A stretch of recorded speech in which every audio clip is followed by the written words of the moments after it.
Yeah, sorry. So my case is a very simple one. It's OCT guided angioplasty with MERS 100 biovascular scaffold in a patient who presented with acute coronary syndrome.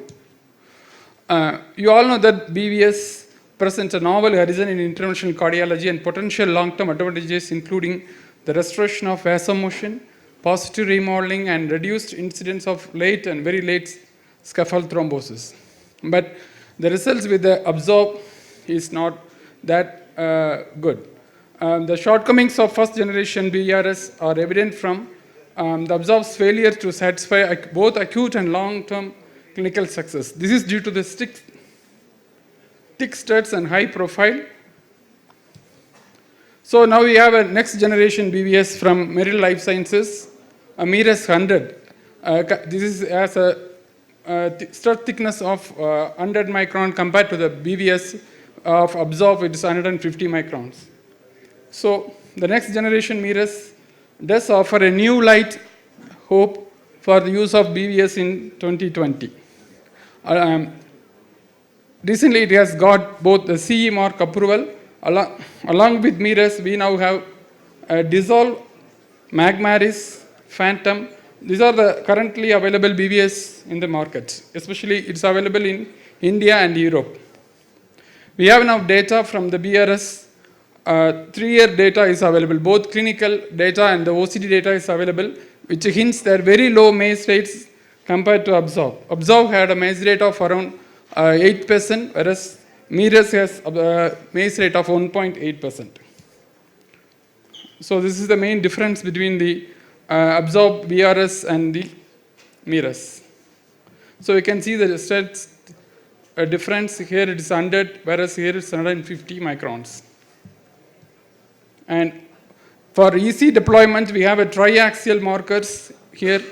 You can see the triaxial marker, which helps us to easily place a stent.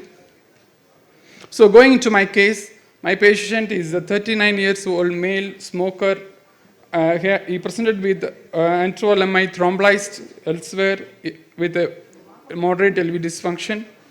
And this you can see an angiogram showing a proximal LAD near total occlusion in the proximal segment. So we used OCT. OCT is now currently recommended in all patients with ACS. It's to diagnose or exclude atherosclerotic mechanism as a cause of ACS. Second, to identify the pathophysiology of ACS, whether it is a plaque rupture or plaque erosion or calcific nodule.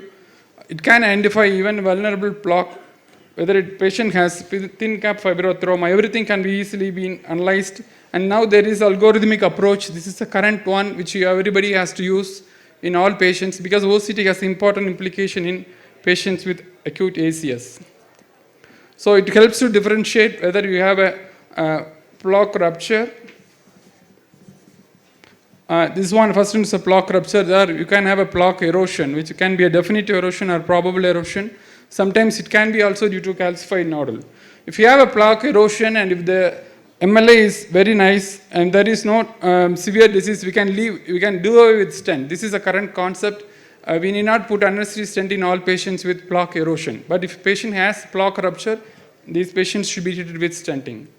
In our patient, we chose MERS scaffold. As a patient is very young age, we thought this may give a good long-term outcome.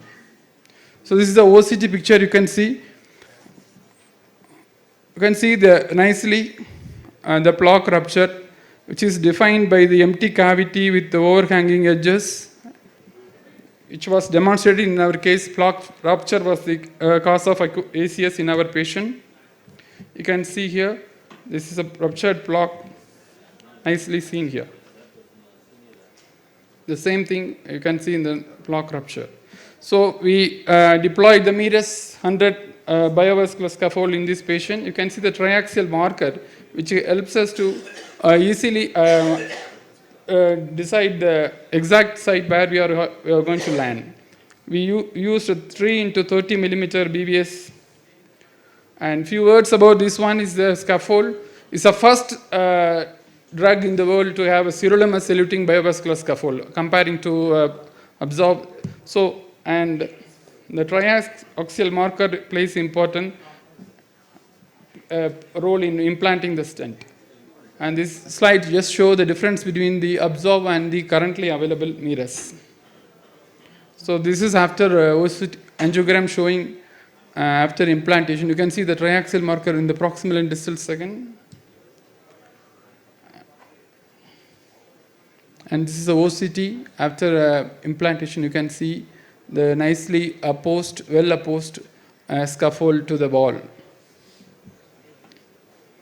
So the future direction is going to be maybe, even though we have only a short data involving only a small number of patients, mirrors extent study is being done widely in European countries, and the first year data is now available.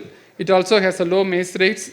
So to conclude, OCT plays a very important role in any patients with ACS, and if you are going to use a BVS, OCT should be a must. And thank you.